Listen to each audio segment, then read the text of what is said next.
Hi, my name's Phil. I'd like to talk about politics, and in this video I'd like to discuss the way Trump is angling to pressure the UK into dropping the digital services tax, one of the few taxes that large American corporations actually pay in the UK. And we may well have to agree. But first, for daily political commentary, please hit the subscribe button to stay notified. So Trump is ramping up his global trade war, something which Rachel Reeves has actually admitted could absolutely blow her plans off course. Trump is preparing a whole series of damaging tariffs to countries around the world, and it does include the UK. We're not getting away with it. In fact, even the government now seem to be suggesting that, yeah, we are going to get hit with tariffs. There's zero doubt about that.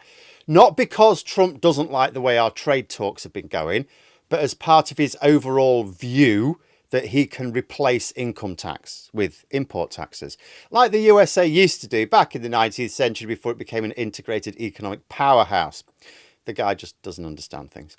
But explaining it to him obviously hasn't helped. So according to reports, Business Minister Jonathan Reynolds is openly saying that the aim now is to reduce the size of the incoming tariffs to shield as much British business as possible.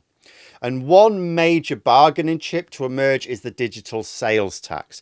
Now, this was a tax created in 2020 by Boris Johnson and Rishi Sunak.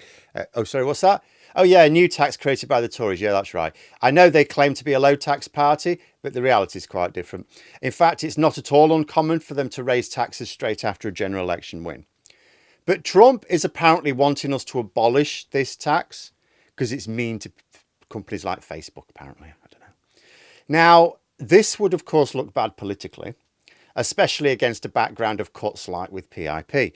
However, it might actually be the right thing to do. Let me explain why I think that is. First, it is apparently being described as this huge burden on American companies like Facebook or Meta or whatever the hell they are. Yet the figures tell a different story. In 2023, digital services in the UK were worth nearly £160 billion. The digital services tax is expected to bring in about £800 million a year. So that's an effective tax rate of 0.5% on the industry. Now, the actual rate is 2%. To companies that have to pay it, which is still pathetic. But in terms of the tax as a proportion of the entire value of the industry, it's a 0.5% effective tax rate. And I know other taxes will apply as well, but the thing is, the big corporations are quite adept at dodging them. It's quite common for really large corporations to not pay any tax in the UK at all. I think this digital sales tax, correct me if I'm wrong, but I think it was actually an attempt to stop some of that dodging. But that rate of 0.5% is still pathetic. Now, I don't know if we will ultimately resist dropping the tax, but there are two ways of looking at this. There's the abstract ideological viewpoint and the practical impact on people's lives. The abstract view is that, look, this is a tax on wealthy corporations. We should not be cutting taxes for wealthy foreign corporations whilst also cutting spending for vulnerable Britons. It will sit very badly with people. A political hot potato if ever there was one. But then there's the practical impact. If Trump applies his full tariffs, that will cost billions to the Treasury, as well as people's jobs. So if we are unable to persuade the American negotiators with something less politically spiky, it may come down to this.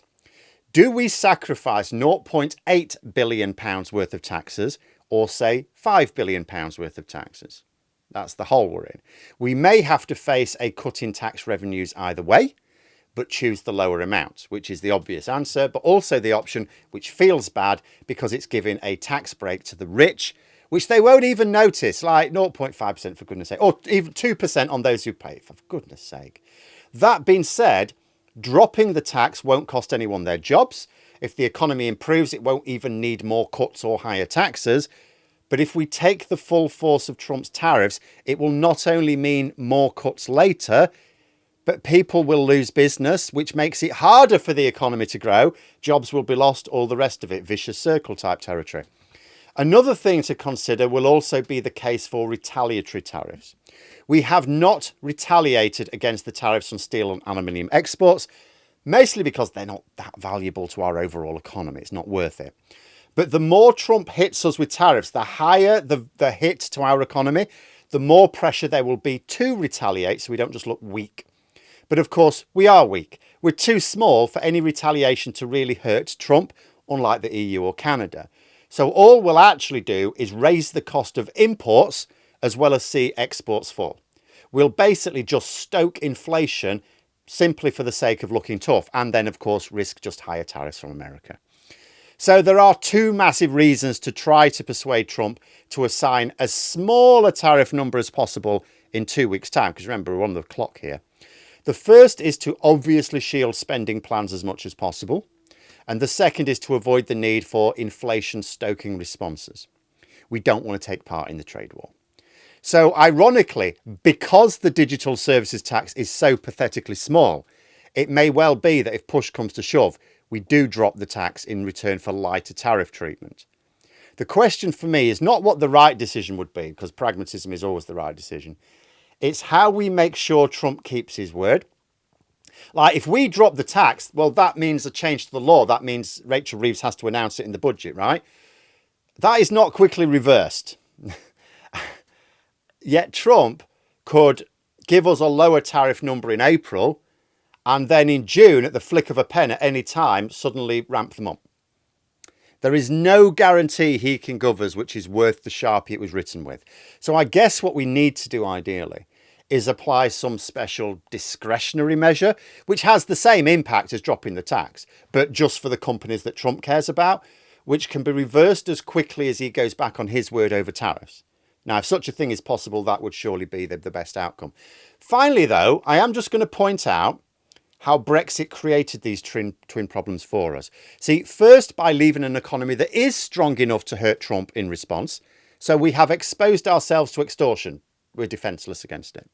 Second, had we remained in the EU, our tax revenues would be over £40 billion a year higher, meaning that we could have dropped the measly £0.8 billion tax without having to also cut spending on vulnerable people in our own society. There would be no great political issue dealing with Trump right now. When we said Brexit was a huge betrayal of the UK, this is a big reason why. But there we are. Those are my thoughts. Let me know yours in the comments below. If you've enjoyed the video, please click the like button and subscribe for further content. If you'd like to support the channel further, you click the join button for memberships. Thanks for watching. Until next time, I'll see you later.